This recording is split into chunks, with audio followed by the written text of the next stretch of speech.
नमस्कार, आप देख रहे हैं आप दी टुडे और मैं हूं आपके साथ वैशाली। आइए रुक करते हैं आज की खास खबर पर। विश्व पर्यटन दिवस पर आयोजित पर्यटन प्रदर्शनी का शुभारंभ करने झांसी आए पर्यटन मंत्री जयवीर सिंह ने कहा कि राजस्थान की तर्ज पर बुंदेलखंड के धरोहर को विकसित किया जाएगा। वहां शहनाई बजेंगी और उन्होंने बड़े आयोजन शुक्रवार को पंडित दीनदयाल सभागार में विश्व पर्यटन दिवस पर आयोजित प्रदर्शनी का शुभारंभ करने झांसी आए उत्तर प्रदेश सरकार के पर्यटन मंत्री जयवीर सिंह ने मीडिया से चर्चा करते हुए कहा कि उत्तर प्रदेश में सरकार लगातार भूमाफियाओं के खिलाफ कार्रवाई कर रही है। सरकारी और गैर सरकारी किसी भी जमीन पर अवैध रूप से कब्जा करने वाले भूमाफिया को बख्शा नहीं जाएगा। वहीं उन्होंने कहा कि बुंदेलखंड के पर्यटन को विकास की गति देने के लिए 78,000 करोड़ से कार्य कराया जा रहा है। साथ ही बुंदेलखंड में स्थापित बाबड़ी कुआं किले इन धरोहर को भी विकसित करने के लिए टेंडर दिया जाएगा। जल्द ही इनके विकास होगा। वहीं उन्होंने कहा कि बुंदेलखंड और झांसी किला को भी जिस प्रकार राजस्थान में बाहरी सैलानियों द्वारा आकर मांगलिक कार्यक्रम बड़े आयोजन किए जाते हैं, उसी प्रकार यहाँ भी ऐसे ही आयोजन जल्द ही होंगे। इसके लिए यहाँ कार्य कराया जा रहा है, जिससे विदेशी लोग सैलानी यहाँ आए तो उनके किले में 10 से 15 दिन रुकने, खाने पीने आदि घर जैसे माहौल मिलने की सुविधा होगी।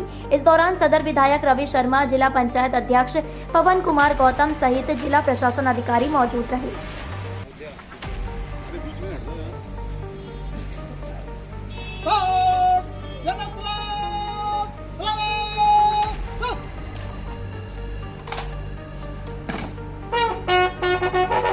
सजाओ महाराज और यही है पर्यटन की संस्कृति उजाले की ओर।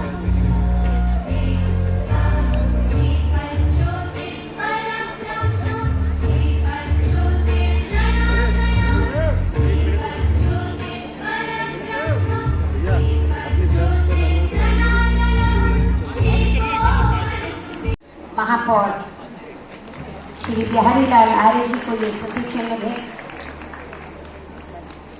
पंचायत अध्यक्ष युवा सम्राट हैं श्री पवन गौतम जी का जिला पंचायत अध्यक्ष का स्मृति चिन्ह भेंट कर माननीय प्रमुख सचिव मेश्राम जी के द्वारा स्वागत। और अब ईशा प्रिया मैडम से और संस्कृति को आज झांसी में प्रदर्शित किया गया है। इसी क्रम में पुनः प्रमुख सचिव महोदय से अनुरोध कि वे अनुरोध कर रही हूँ उत्तर प्रदेश पर्यटन के प्रमुख सचिव महोदय और हमारे विशेष सचिव महोदय से भी कि वे भी सम्मिलित हों और आपकी तालियां बताएं कि हम डॉक्यूमेंट्री जहां आप फिल्म स्क्रीन पर देख रहे हैं पर सोनभद्र का विकास हो, ये साहित्य जन जन तक पहुंचे, क्योंकि साहित्य समाज का दर्पण है। परंपरा से जुड़े हुए हृदय स्थल उत्तर प्रदेश आज पूरा देश ही नहीं बल्कि दुनिया को अपनी ओर पर्यटन की दृष्टि से लुभाने में सफल हुआ है। श्री राजेश्वर जी, श्री स्मिता सिंह जी, माननीय हमारे मंत्री महोदय को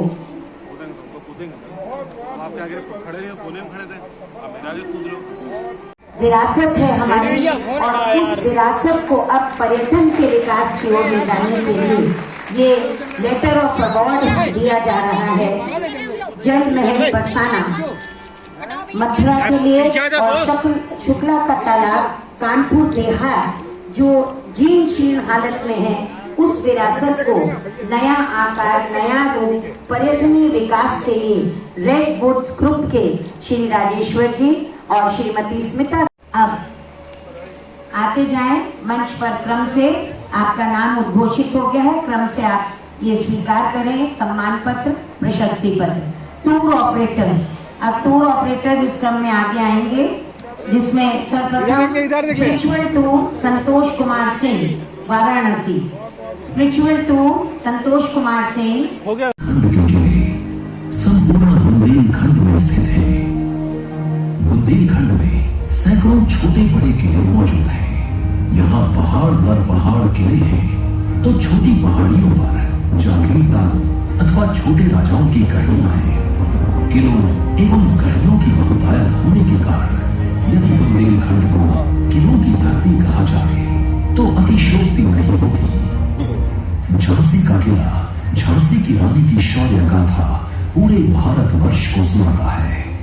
वहीं टहरौली किला अपनी विशाल भव्यता दर्शाता है। तालाब के किनारे स्थित इस किले की खूबसूरती अद्वितीय है। कानपुर झांसी हाईवे के समीप अम्बेरगढ़ का विशाल किला अपने आप में भव्य है। इसके अतिरिक्त पूरी तरह संवेदनशील है और उसी के दृष्टिगत आपने देखा होगा कि चाहे हमारी स्टेट हो या भारत सरकार, दोनों ने इस पर कड़ी कार्रवाई ऐसे लोगों के खिलाफ करने का काम किया है। सरकार ने यह भी निर्णय लिया है कि जो दुकानों पर या प्रतिष्ठानों पर नाम की पर्ची, प्रतिष्ठान का नाम, कंपनी का नाम, ये सब प्रदर्शित करने का जो काम किया जा रहा है, जो कानून बनाने का काम किया जा रहा है, वो इसी के दृष्टिगत है।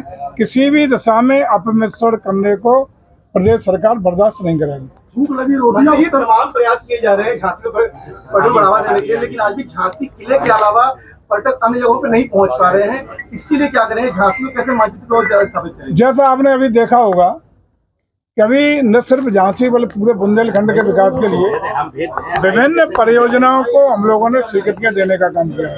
इस समय बुंदेलखंड में करीब 78 करोड़ रुपए के पर्यटन विकास सुविधाएं चलने का काम हो रहा है।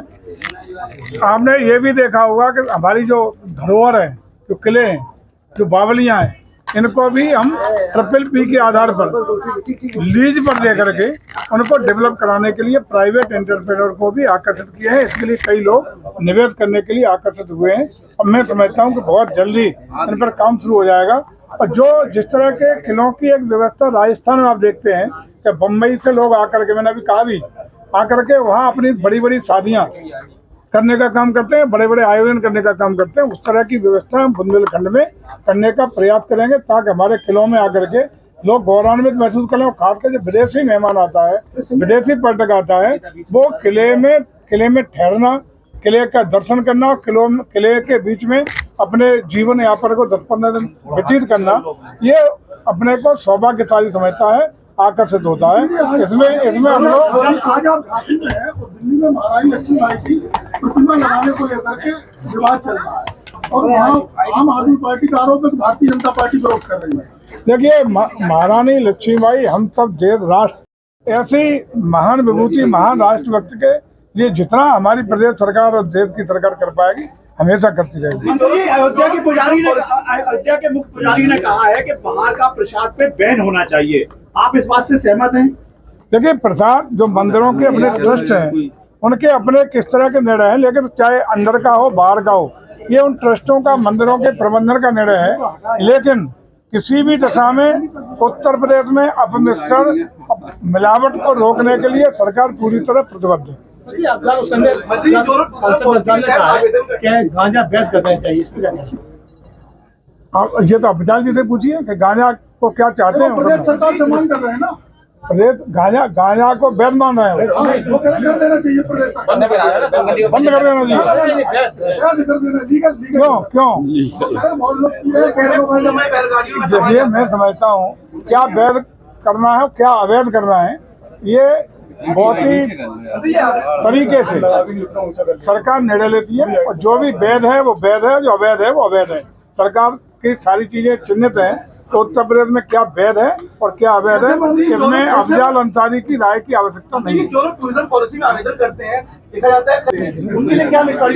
देखिए, उत्तर प्रदेश में भूमाफिया हो, माफिया हो, जमीनों पर अवैध कब्जे करने वाले हों, किसी भी दशा में बर्दाश्त नहीं किए जाएंगे। भूमाफियाओं के खिलाफ कड़ी कार्रवाई करने के निर्देश सरकार देती रहती है। यदि इस तरह की कोई शिकायत आती है, सरकार कड़ी कार्रवाई करेगी।